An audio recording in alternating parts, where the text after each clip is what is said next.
Ya. ¿Y quieres vivirte ahí?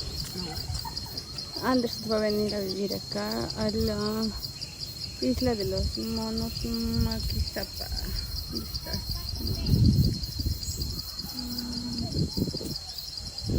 Ahí están los monos Maquisapa.